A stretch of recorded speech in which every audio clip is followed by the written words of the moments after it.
because the stream is firing up right No, now. man, I'm good. We can go wherever we want to go here. Awesome. All right. Just make Let me sure. give a good old retweet.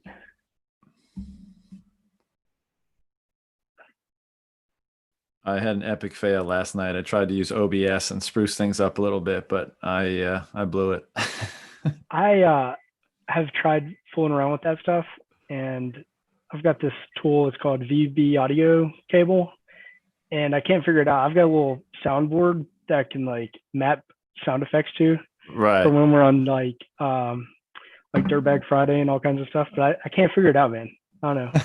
Above my pay grade. I haven't put that much time into it yet, but I thought I nailed it last night. I was like, oh, it's a breeze. I put in like a little frame and the logo, and I didn't check it till like a half an hour into the conversation. And turns out it was only my video and voice. Oh, and so no. Couldn't hear the guests, which was too bad because it was actually a really great conversation up till that. So, but with all these, I'm going to extract the audio and put it on the podcast feed as well. Yeah. So, whatever. Well, I tell you what, whenever you see the real streamers, the gamers and stuff, their setups, I mean, when you try to set it up yourself, they're pretty badass what they get it. I know they're hardcore, man. Like I see all the graphics and the amazing like stuff they overlay over their video. And they've got like tip buttons, and they will have it where, the audience can, if they tip a certain amount, it'll show up on the screen while they're playing games and stuff. I mean, it's pretty wild. Dude, that's a world that like I know nothing about. Like I stopped gaming with the N64 pretty much, so I don't know anything about like the state of like live gaming and I know it's a huge industry and thing. It's just not my wheelhouse at all. Sure. Yeah, I tried to quit playing a while back, like when I had kiddos, and because they'll just take too much of your time, and I can't put the controller down, so that's been a good thing. And Bitcoin also helped. It's like I'm gonna focus on this and a little bit more self-improvement. Yeah, for sure. I mean, Bitcoin makes any like unproductive time suck a lot harder to swallow. But I mean, when I was playing 64, like I'd waste a ton. That's what they're for, right? They suck you in, and you're in this whole different world. And you 5 hours later, you wake up and you're like, oh fuck, the day is over. Have you tried the VR meetups? Udi's hosting? I haven't. No. Well, you gotta give it a shot. I don't have a headset. I've just got a PC, because you connect just two-dimensional just through your computer screen. Yeah. And I'll tell you what, you get a headset on with a microphone, it's very immersive because you can have real conversations with folks. I bet 3D goggles is pretty badass, but I haven't ponied up for that one yet. Yeah, I'm kind of waiting for that moment where I'm super compelled to do it. Like I like the idea of like being in the room and being able to like walk up to an avatar and be like, oh, hey, shit, it's Joe. Like, yeah, and have a conversation there, and just how trippy it would be. It is like that. Your audio is like linked up based on proximity. It's like you're talking to people, right? Yeah. But and I like the Bitcoin meetup thing is cool, but I think I might need something a little bit more compelling before I dive in. Like if there was like a real conference. Yeah, conference, or even like how cool would like a concert, like a big party be? Like you've got some great music and like 500 people of actual people, avatars of actual people, and you go up to people, you meet people, you talk to people. It's a whole new world, man. It's gonna be so trippy how to watch it all unfold. If they just keep us locked in houses for like 6 more months, who knows what it'll be like? Yeah, if anybody has any fucking money, if they do that. No doubt. How you been making out through all this? I don't know, man. Mentally okay. I'm a work from home guy nice. for my real job, and my mom's a homemaker, and my kiddos, they're out of school, so it's like summertime, and I don't know, life hasn't changed that much. I mean, besides not being able to go out to restaurants and stuff, but when you have little kids, you don't really do that very often anyway. Right. But I'm lucky. I'm located in Arkansas, and it's been pretty free here. There's been no government regulated lockdown, and businesses are starting open. There has been no government regulated lockdown? Right. They didn't say like you must stay in your home or anything like that. There's been no like forced quarantine in Arkansas. I think it's one of like 4 states total. So businesses did not do it. Only shuttered because voluntarily, you mean? Yeah. I think restaurants closed. I think there may have been like a forced close down on that. But besides that, I mean, they didn't do anything like it's pretty much been voluntary here. Oh, wow. Yeah. How's the relative impact on the economy been? I wish I could give you some concrete answers. I know that, the restaurant industry is the one that's struggling. I mean, that's Yeah, the one you yeah. hear about because, that's the ones you go to. I think that the overall economy is struggling. I mean, I was talking in some threads today on Twitter about, why the heck are the store shelves empty? Like my wife, we went shopping. We took the kiddos to the pool last weekend, and my oldest is growing like a weed since last summer. So we had to get her a bathing suit for the swimming pool. And we had to go to 5 different retailers to find bathing suits because literally shelves are empty right now. And Phil Geiger, he sent me an article talking about how, when currencies start falling apart, that's when you start having shortages because Yeah. retailers can't price things effectively. Just markets kind of break down. So I've been, I don't know, I haven't been affected too much, honestly, besides, little shit like that. Yeah, to be honest, and this is the thing that 99% of people just don't get, like some people have a semblance of, well, all this stimulus the government has to incur a lot of debt, and, I guess taxation is going to have to pay that off at some point. But Yeah. so few people understand how important it is to maintain pure price signals and how much distortion all this, fake new money creates on like the impact it has on price signals and the disruptions that creates in the production of goods and services. Right. And that will be that's one of the scariest things for me. Like maybe things can be kept under wraps to a certain degree with all this printing, but at some point, the credibility of the price signal is going to break down, and I feel like there's a breaking point there. You might think you'll always be able to control it because it'll be like gradual and you can always just, keep padding the edges. But I feel like it's more of like it reaches a breaking point and then it kind of collapses, and maybe that coincides with the currency collapse too. I don't know, but I feel like I'm using the dollar seniorage. I'm just trying to convince myself that everything's going to be okay. I don't believe that. I mean, I'm like, it keeps me up at night, but I just try to, prepare my family the best we can. But sure. man, I like to think that we'll be the last one affected. But man, it's just a weird position that, centralization has done, especially when it comes to money. Put us all in a bad spot.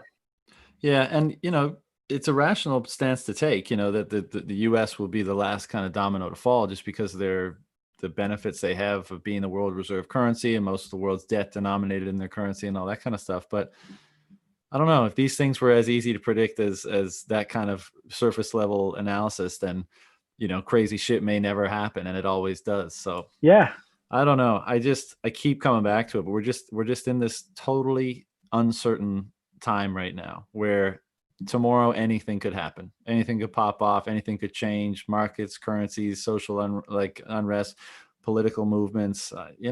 It's bizarre. I've seen the meme going around. It's like shows all the crazy shit that could happen in one year, and it's 2020. It's by month. It's like a different meme that's happened. I saw that. I mean, it's like holy crap. It's all true. Every it's month an is election something year, crazier. Yeah, it is crazy. So what's you obviously do the words journal, right? Yeah, man. And you've been doing that since early 19, right? Yeah, I did started it up, and I really got serious about it in February 19, and Right. It's been really great to just have something consistent every month.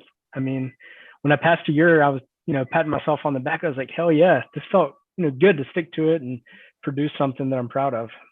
Yeah, that always is a good feeling. Yeah, for It's sure. it's a tremendous resource, man. I think Appreciate it. it flies under the radar a little bit, but Well, it's new. It's not. Sure. I mean, I'm not a voice in the space, and the journal started last spring with 0 followers, and my Twitter handle had very low followers. Mm-hmm. I lurked for a long time, and I think I've said this before, but I'll say it to you. When I first started it, I was still. It's crazy how far I've come in a year, but I was like, we need a journal for the crypto space. So I was like bookmarking kind of anything that I thought was like really good. Mm-hmm. And the list, I have a spreadsheet that I keep up, John, and it was huge, man. Like after 1 month, I was like, holy shit, this is too many articles. And then I was sliding in DMs with Goldstein, and Michael was like, hey, this is cool, but I really have no interest in feedback on, shit coins. I was like, okay, principles.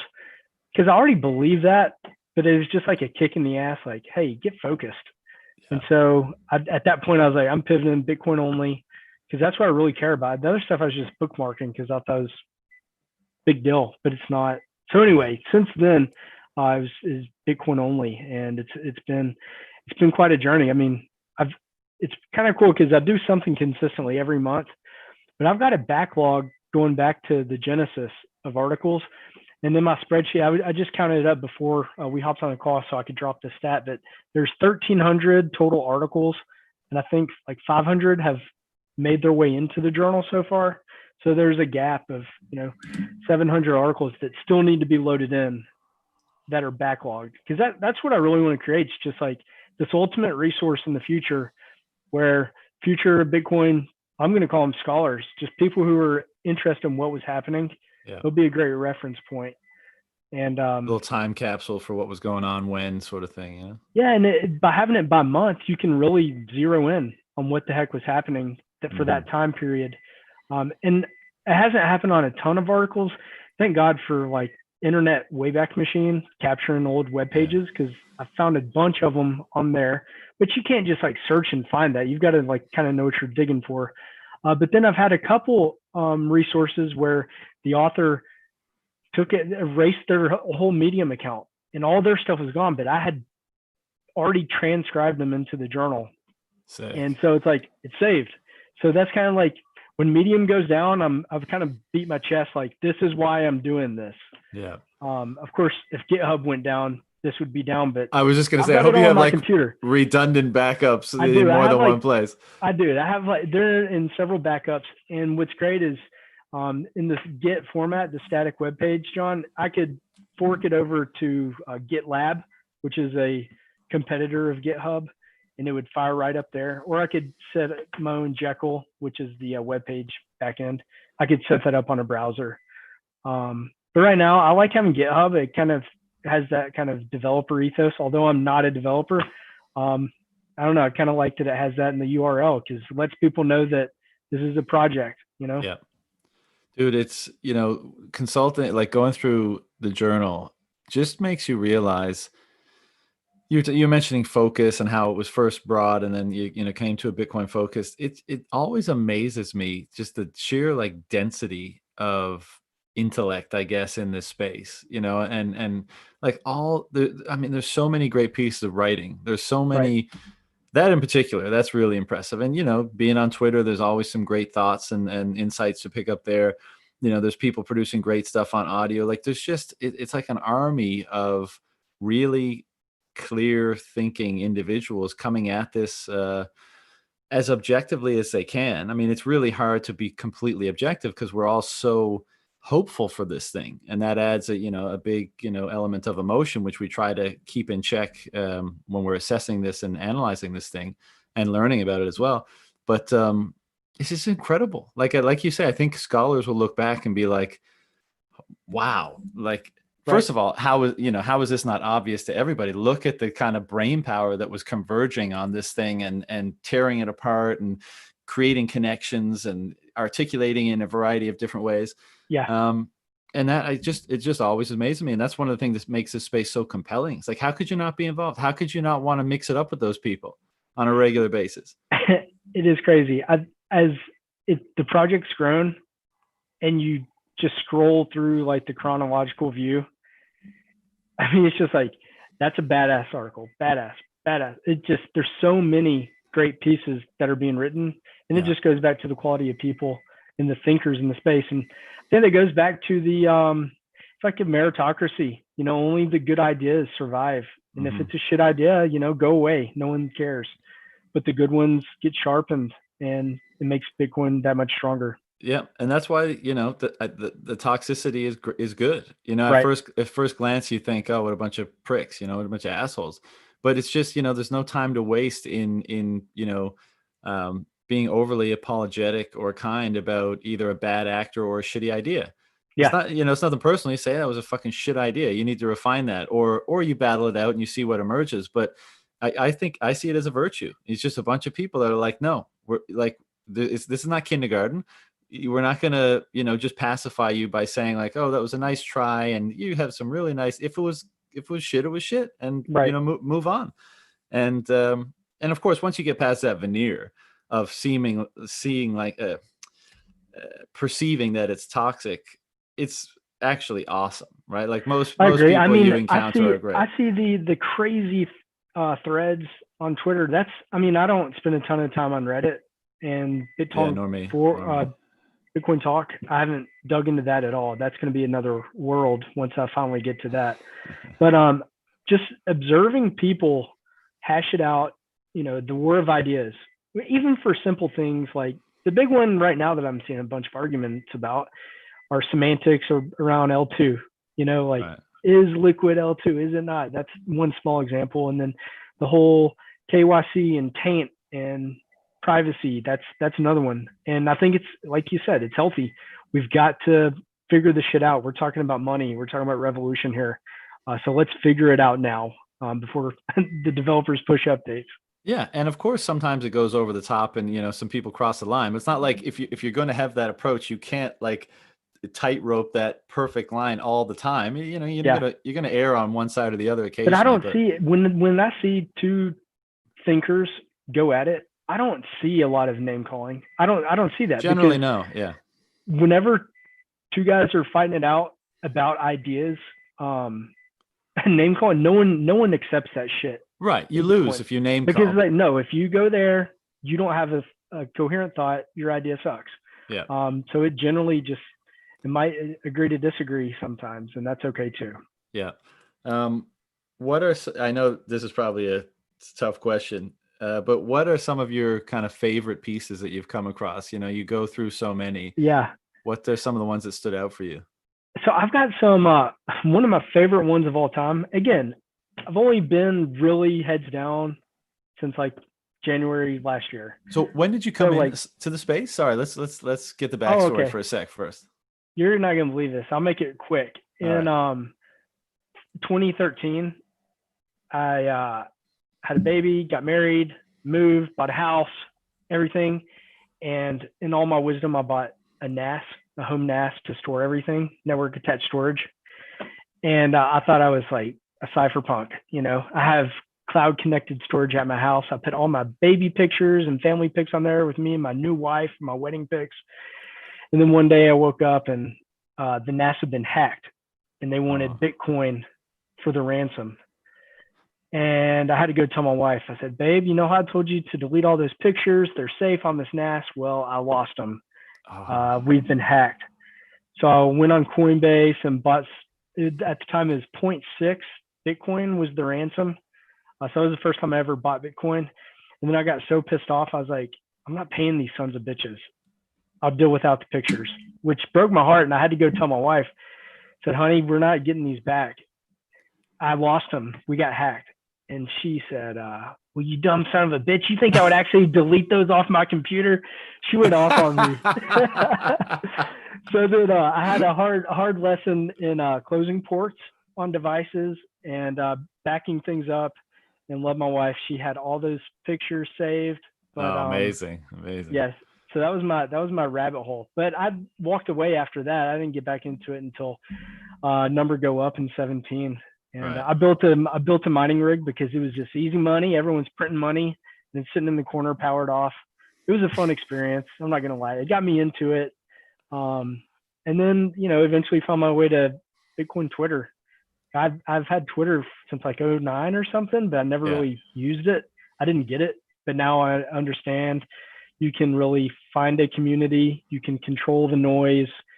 You can block bullshit, mute word. I've got a really great experience on Twitter. You just have to roll up your sleeves. So that's how I got into it. Man, the those noobs that are coming in over the next few years, they don't realize they come in and now it's so easy. You come in, DCA, set it and forget it, and don't worry about it. Maybe read a couple articles now and then, but that's it.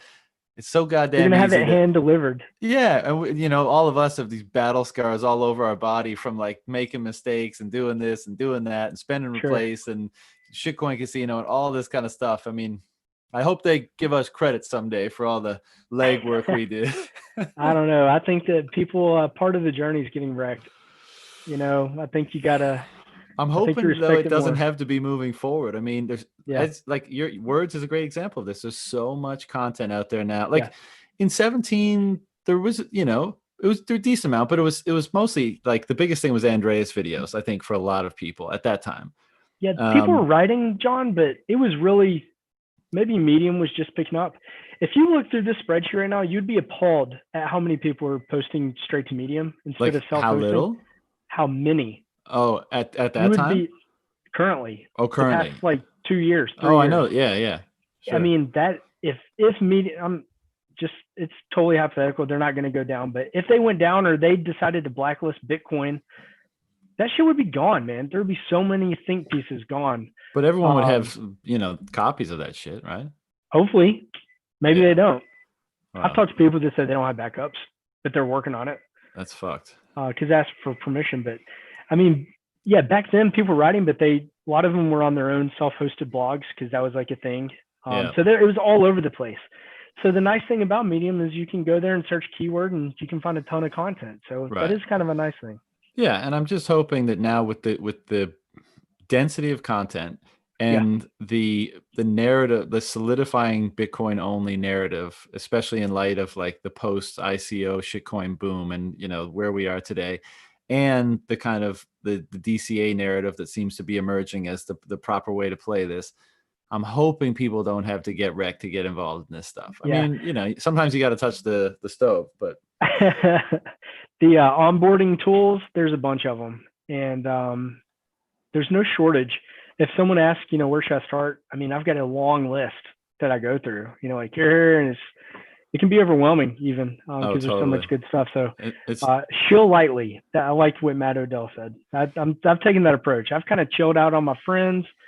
I've done it. If they want to talk about it, I'm here to help. But yeah. now I'm just kind of like they know I'm the Bitcoin guy in the real world, and they can talk to me if they want. Yeah. I totally respect that advice. And I would say my approach is to feel it out. Like Yeah, as you say, my close friends know I'm a Bitcoin guy, but I'll still like jokingly just fire hose them every now and then, you know, just be kind of for fun. oh But yeah, it's too if easy to someone, poke fun. yeah, if someone gives me an opening, like I was at a social thing not long ago, and someone expressed genuine interest. So I gave them like, you know, as long as they were there to listen, I gave them the full download. Hell But yeah. but I've gotten into scenarios before where I do that and people are like, all right, let's go. And then I pull the reins back. I'm like, no, no, no, no, no, no.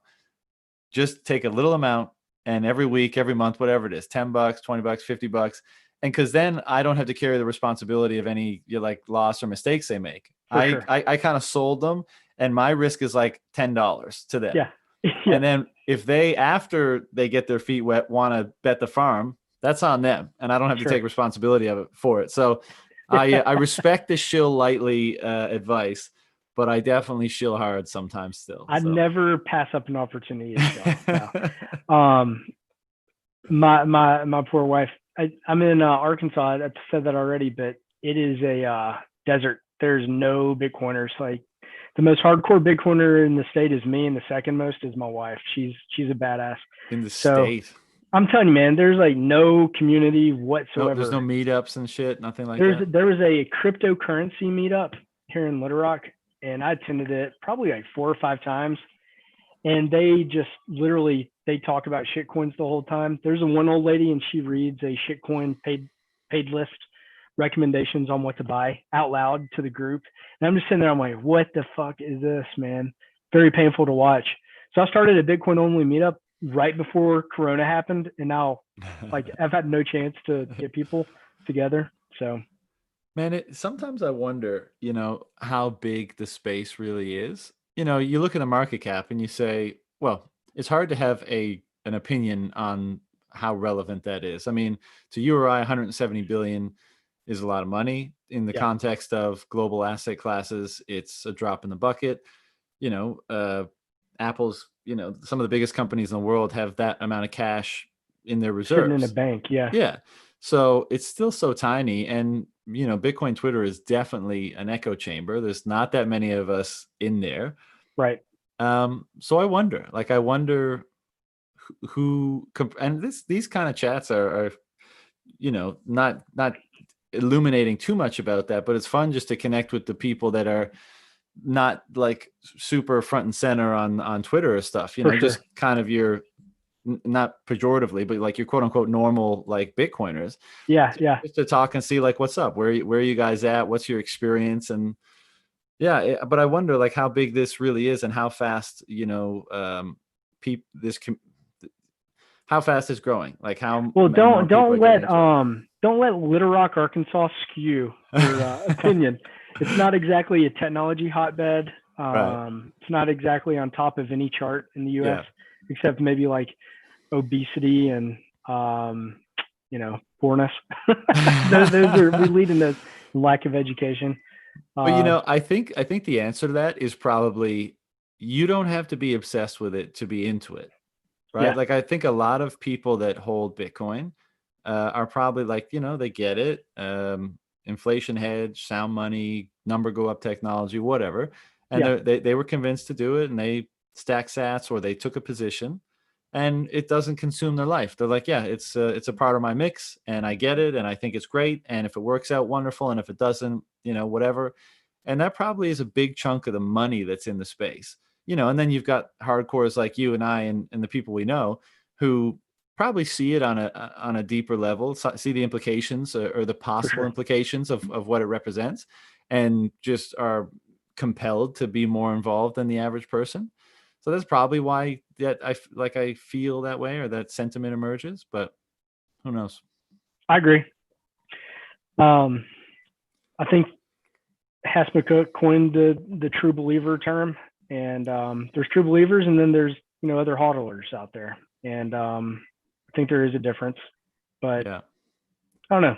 I think that you're probably right. I know a lot of friends who've got a small amount and it just sits in a wallet on an exchange, and that number will go up in the next run.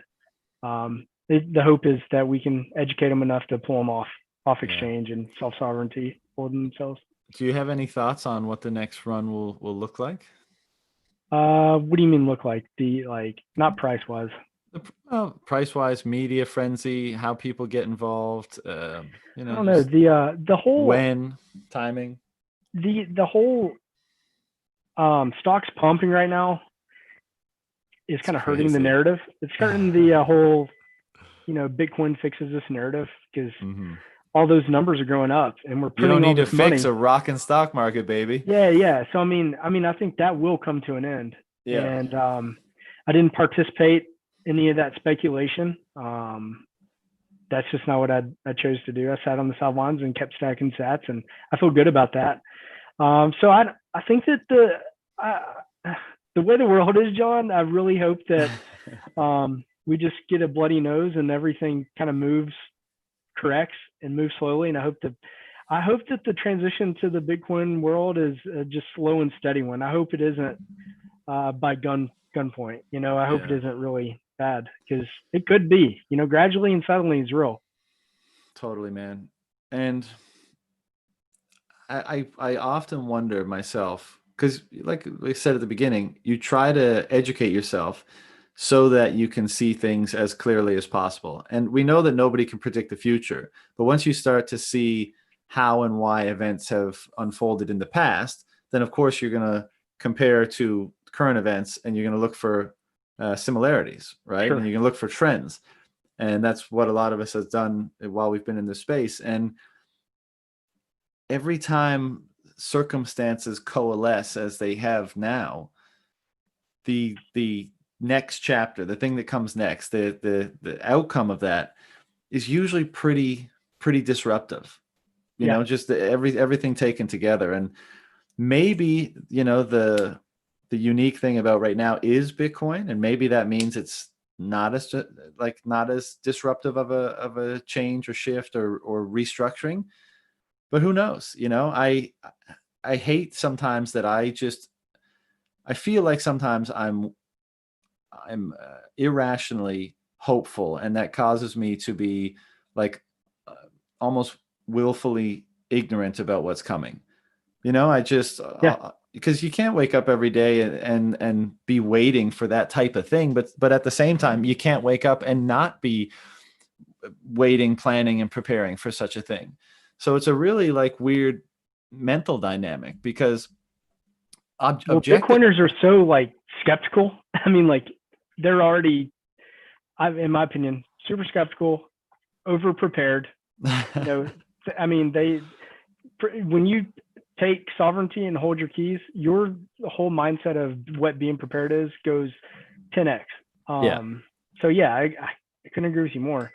But I don't know how many were prepared for how quickly things have changed in the last few months. I agree. I'll speak for myself, but I saw this coming, just not as quickly, and now I'm kind of, I guess it's caused you to reflect and be like, what should I be preparing next? Like, what's the next step?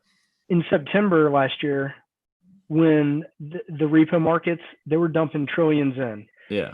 And it was over my head, and it's still quite confusing. Yeah. I kept listening to the smart econ Bitcoin guys, and it was like red flag. This market is messed up. Yeah. So we had these warnings, and then we kind of knew something was going to happen economically, but then Corona happened and the lockdown and just killed the global economy, and so global supply chains are messed up. So, man, you're right. It happened a lot quicker than we thought it would. And in just a far more intense fashion, right? Totally. Yeah. As you say, I mean, every day on Twitter, we'd be like, when's the axe going to fall? When's the axe going to fall? Look at this chart. Look at that chart. And then boom, you get this atomic bomb of Corona. And then the atomic bomb response to Corona. And the money printer is terrifying. It's crazy, right? And it's impossible that can work out well. Exactly. I mean, it's completely irrational. Everything is irrational in the markets right now. Nothing makes sense. Yeah. I'm glad I'm not managing someone else's money. How do you do that? It's such a bizarre circumstance where markets are at all-time highs and unemployment is at or near all-time highs simultaneously. It's like that juxtaposition is so descriptive of our times, the contrast and the inequality of our times.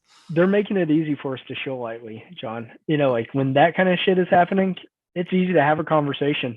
Yeah. And just say, man, it sure would be nice if there was an alternative to this. Yeah, man. And I mean, I guess we're all impatient because I see the social unrest happening and the issues that are popping up. And, you want to scream at the TV and just be like, guys, and girls or whatever, like just opt out. Yeah, opt out. What are you trying to fight within it for? Opt out. Take all that energy and all that gusto and all those people filling all the streets and opt out. You could fix this way faster that way. Yeah. But what are you gonna do? That's funny.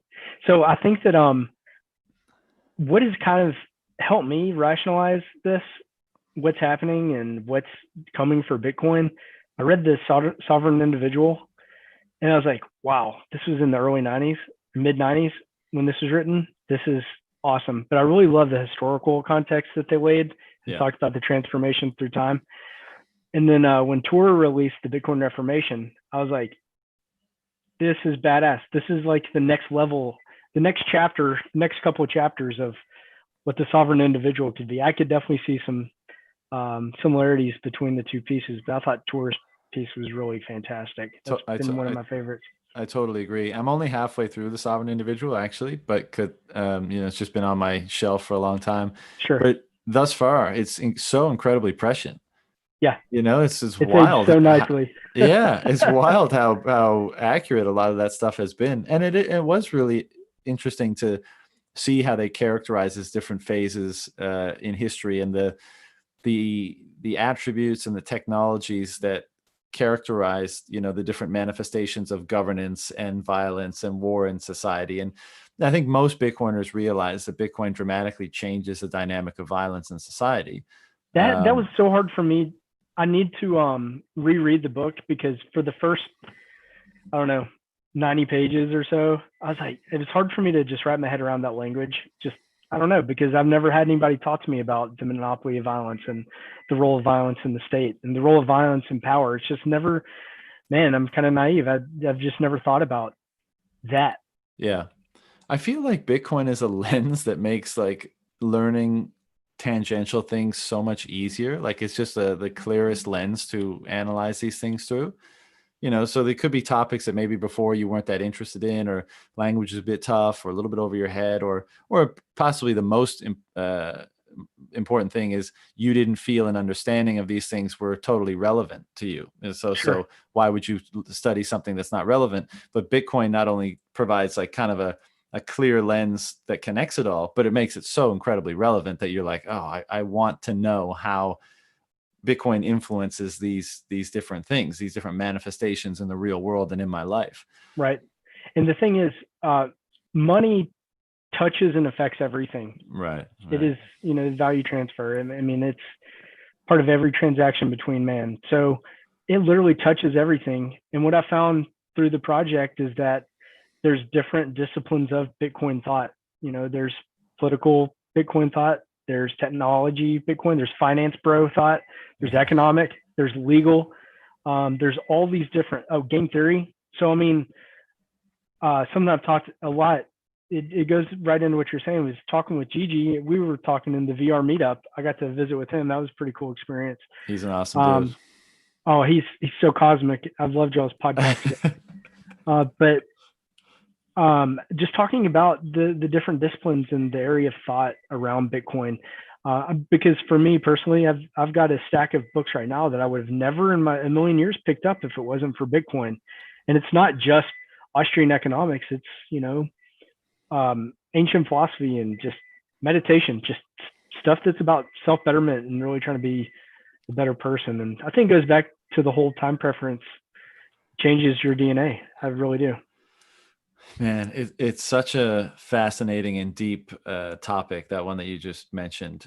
And it's one I love. And yeah, at the Value of Bitcoin conference recently, I hosted a panel. Actually, Gigi was on that panel where we were talking about the individual change that Bitcoin inspires. And it's such a trip because like it really, some people more than others, everyone comes from different places, blah, blah, disclaimers noted. But like it fundamentally reorganizes your, a lot of your values, your priorities, how you see the world, how you see yourself in the world, what you see in the world for yourself and your family, what you want that to be, how you approach your health, your body, your relationships with other people. And you think like, how can money do that? Yeah. And I think a lot of this like studying that we all do and educating ourselves is trying to figure out why that is. And it's a kind of a self-reinforcing cycle, because we try to figure out why that is, which in turn, affects us, and the changes are greater. And we try to figure out those. And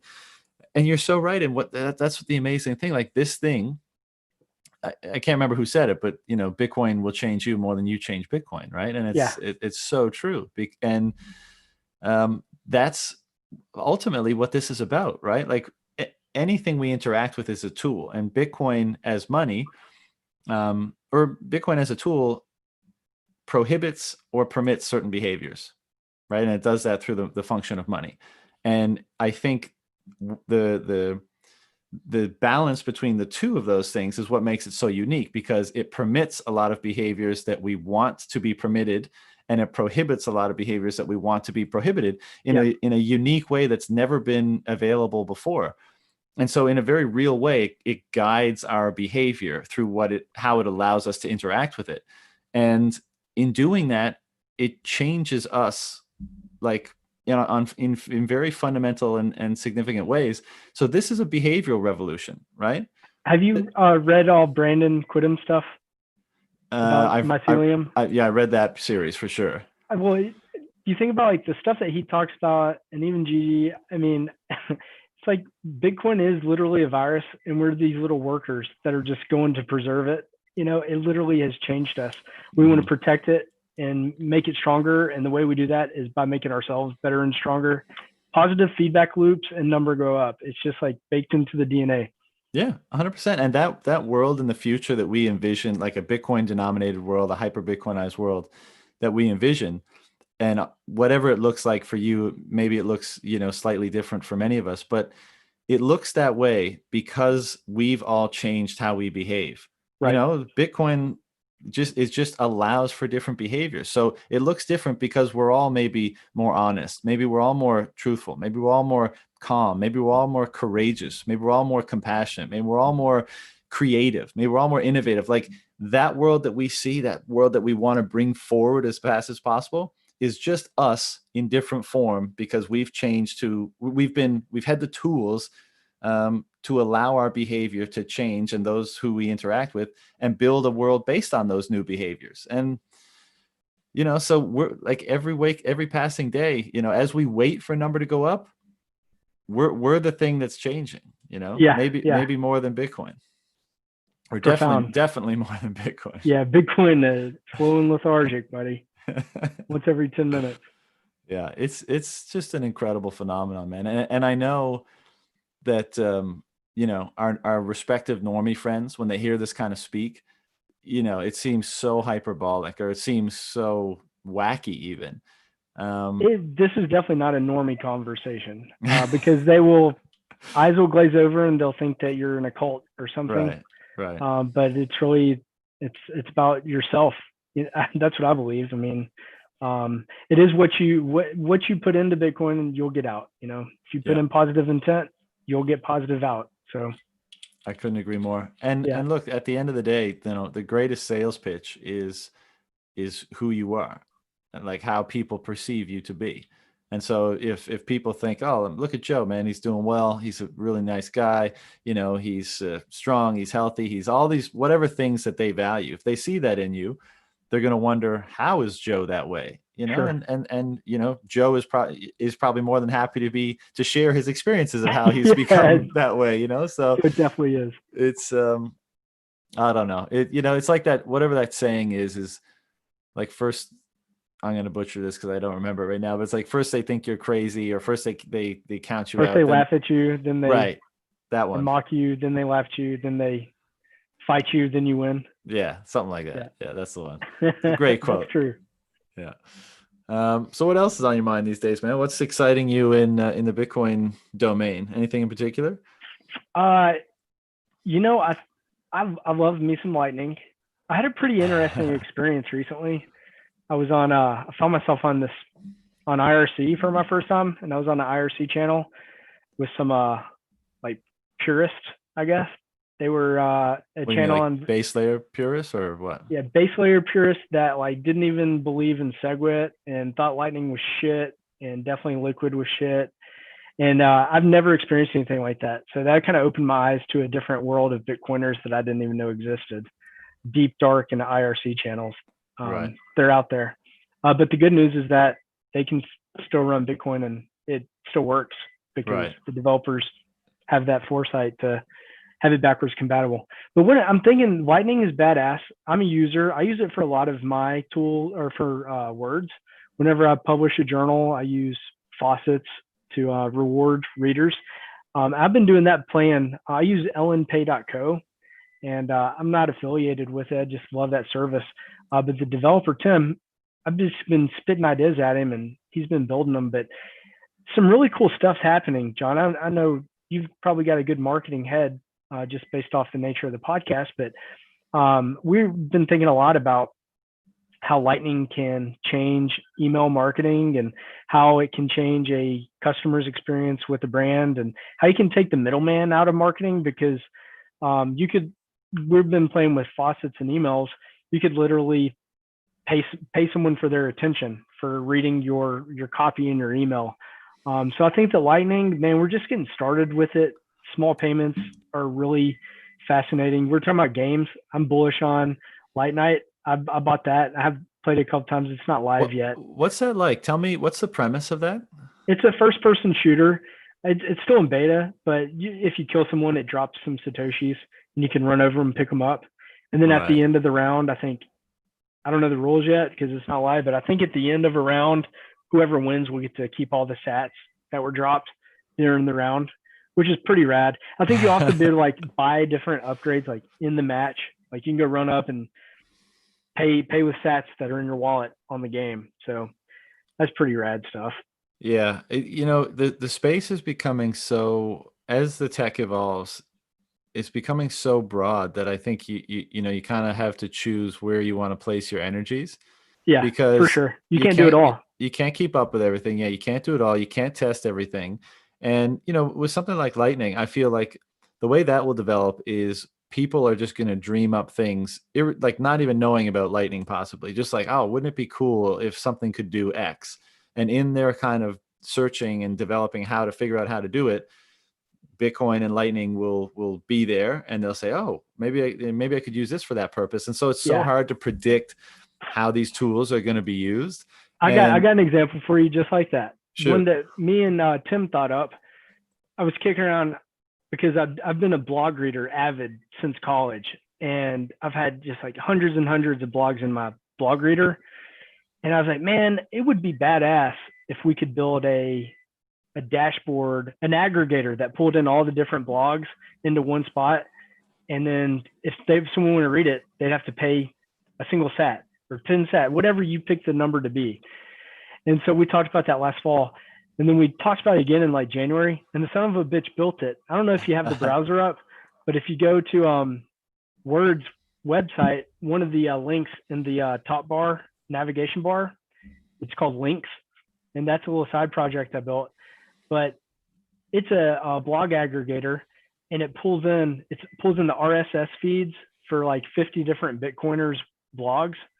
And if you click the link to the blog, it'll prompt you with an invoice. So if you make a 1 sat donation or whatever, it'll take you to the source. Right. And so this is like a proof of concept. This isn't me trying to get rich. It was like me and him kicking the ideas around. But this is really cool because in a Bitcoin powered future, content creators are going to be able to monetize their content. They're not going to have to worry about ad revenue and all this bullshit through Google. I see a Lightning and Bitcoin powered future for content. So every that tool just runs automatically, and it's essentially an RSS feed, and everything's wrapped in Lightning invoices. So, I mean, that's like a hackathon tool. He built it and it works. I mean, that's what just blows my mind. Yeah, it's just happening so fast, and the possibilities are endless. And that's the trippy thing. Like I often quote Max Hillerbrand because, one, I think he's awesome, and two, he says something along the lines of like, my Bitcoin blows my mind so much it hurts, and the thing that, like, we have the best sound money that's ever existed, or something that has the attributes of the best sound money that's ever existed, right? Because I hesitate to call it sound money, but it has the attributes of sound money. And preserving that, what we also have is something that we can program in functionality also on top of that. Right. And even if it was just some magical like gold and that's all it did, but it was gold that was absolutely scarce and could go even without the programmability. Right. If it was just like gold over communications channel, and that was all it ever was, it would still be huge. Yeah. Right. But it's that plus anything you can fucking imagine also. Right? It's crazy. It is crazy. It's fucking crazy. Like, it's it'll take time to manifest, and there's lots of work involved, and we all stand on the shoulders of the people doing a lot of that hard development work and stuff. And we, the people doing that work tend to bring people like me back down from space because they bring reality to this. But so I'm probably I'm always a little bit enthusiastic or overly excited about this stuff, but more or less that's the case, right? It's the soundest money ever plus whatever you want it to do. Also, I mean, I think the biggest head start. I mean, it's head and shoulders above any other digital currency. Right. But the fact that since day one, it's been free and open source. Anyone can contribute. It lends itself so nicely to Bitcoin, free and open source, because developers are free to develop what they choose to develop on. If someone's super passionate about, a certain BIP, or if they have an idea, they can literally will it into existence if it's good enough. So what we see is people super passionate and super focused with a domain specific knowledge, and they're able to go execute and build that and make it happening. So I think that as time goes on, Bitcoin's going to get harder, and there's going to be more development, and we're going to see more specialization in all different branches of Bitcoin, the tech stack, and the sky's the limit. I think Bitcoin will literally power us to go to the stars and beyond. I'm super bullish about that. I am too, but I am too. Maybe not in our lifetime, and I don't care. Yeah. Well, this is what I was going to ask you is, and it's just speculation, of course, but where do you think we are in? No, that's not a good question. No, I was going to say, where do you think we are in the timeline? But like, you need to have a context, like an endpoint for that. So it doesn't really make much sense. But I think that by the time you are, I don't know how old you are. I'm going to throw some numbers at the dartboard. By the time you're 80, we definitely are on Mars. We have a base there. Oh, fuck. And that you've probably made it to space by now, at least on a commercial flight. And I think that we're definitely going to have robot servants in our house. And I think I hope that it's peaceful for the United States to decentralize from the federal level so much, maybe more power to the states. I hope something like that happens, but yeah, I've got big plans. I think that we're going places. Well, isn't Elon trying to get us to Mars in like the next 5-10 years or something? Yeah, I think 10 is the goal. All right. So, I mean, if he can land humans there, that'd be pretty badass. But, man, some of my favorite articles you asked earlier, I love sci-fi. I think we need a lot more Bitcoin sci-fi.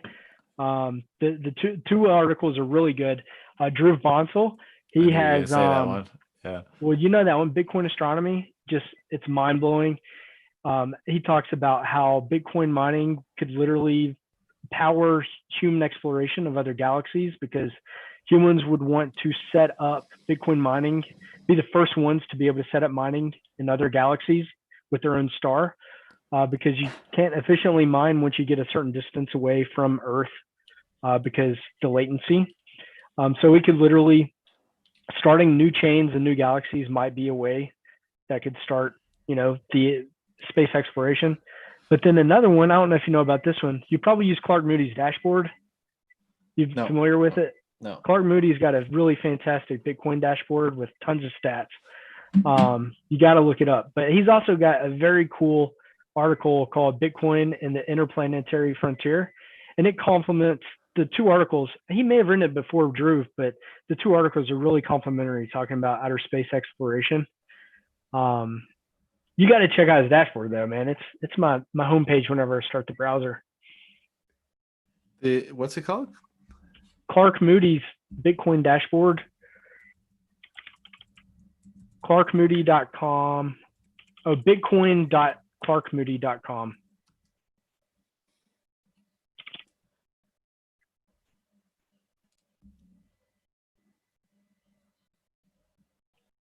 Oh yeah. Yeah, I've seen this before. Yeah, it's killer. That is sick. But yeah, those two articles, those are two of my, I love thinking about space exploration. Anything sci-fi gets me fired up. But one more article I dropped is have you heard of Eric Kaysen? You had him on the pod, right? Yeah, I had him a couple weeks ago. It was an awesome pod. He opened himself up, man. That was a very cool episode. He is a big time thinker. I love all his whole catalog of articles, and he's super gracious, super supportive for me to just catalog away. But his article, the political philosophy of, or political theology of Bitcoin, man, reading through that, the language, I'm probably going to use a cheesy word, but it was just it was so romantic of language and so powerful. Just thinking about the implications of Bitcoin and what it actually means. Yeah.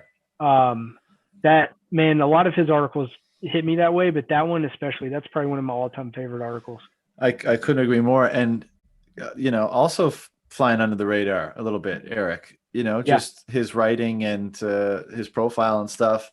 But you know, he had a great one with Brady too. I'm sure you listened to that one I'll as listen to well. that. I think they go really well together. But yeah, he's such just a plain speaker, but obviously a deep thinker, and you know, he's put it all together so well. And I became, Brady's Pod was my first. I think I'd come across one of his articles prior to that, and Sure.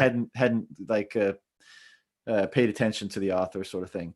And then in preparation for the pod, I read most of the articles on his webpage, on his website, and you know, you talk about sounding like you're part of a cult, like Bitcoin is sounding like they're part of a cult. I mean, he really takes it to He's another a true level believer. in terms of depth. But Yep. you know, I'm right there with him, as far as I can recall, pretty much all the way Yeah. in what he's describing. And again, man, like He's got that he's like the sovereign individual. He's like he would have been the kind of person that they predict. Like he's the one that is writing the next chapter. When you start really thinking about what cryptography, the way that it can break down centralization and centralized authority, it's really profound. And Bitcoin and is change the cost of defense and the dynamic of defense. yes. I mean, it's crazy. It's so crazy. It takes the monopoly of violence out of the state's hand. Right. And so in predicting the future, it's of course it's not possible, but what does the world look like in 5 to 10 when we're all at least potentially within reach of like almost a normal person to be self-sufficient, right? You know, what does it look like when your level of dependency is so dramatically different than it is today on anything, you know?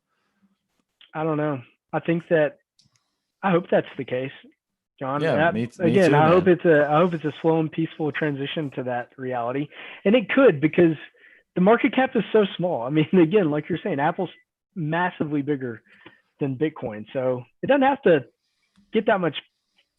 absorb that much value from the markets. I almost feel like now, you know, the equity markets are going crazy.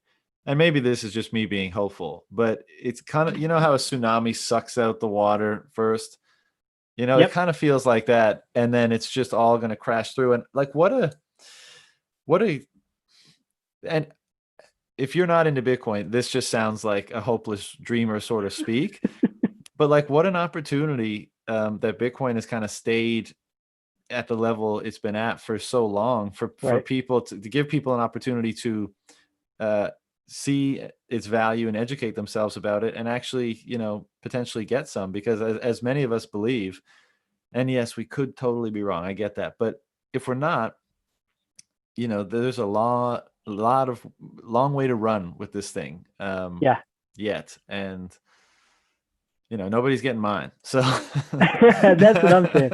I feel like I wish that, like, if there was nefarious actors out there, nefarious wells, I feel like they would have already dumped. I feel like but I could be wrong. I feel like probably most of the big bag holders are going to have strong hands and slowly. Well, dude, you've gone to over time. You've gone to like the address page before, right? Where like you can see that like the 100 biggest Bitcoin addresses. Yeah. And you can see like their most recent deposit and their most recent withdrawal, sort of thing. Yep. HODL wave. Is it HODL wave? Well, that would be the chart that shows how long it has been sitting in a wallet.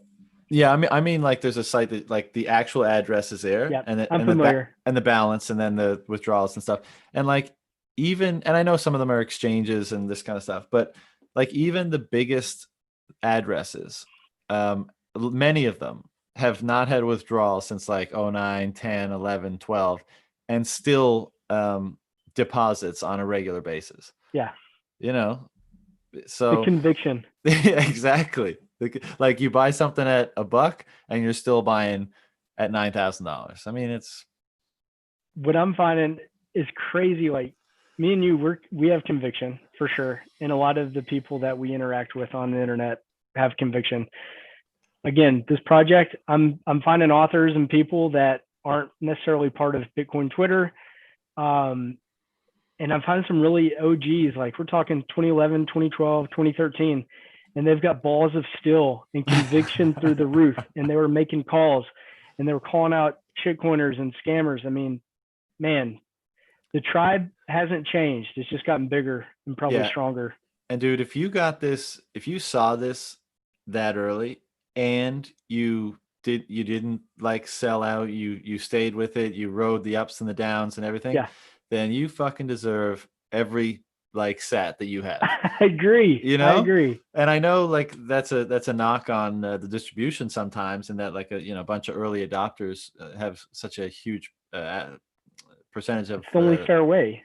exactly. It couldn't have been more fair. And to the extent that it is like a uneven distribution, let's say, they've earned it. Like if you got something for you still got it. Right. If you got something for pennies and you didn't sell it for $1,000 in 2013, 14, then when you didn't sell it when it went back down and went back up and went back down, then you're the type of person I want holding those sats anyways. For sure. You know, you're a good foundation on which to build this new system as far as I'm concerned.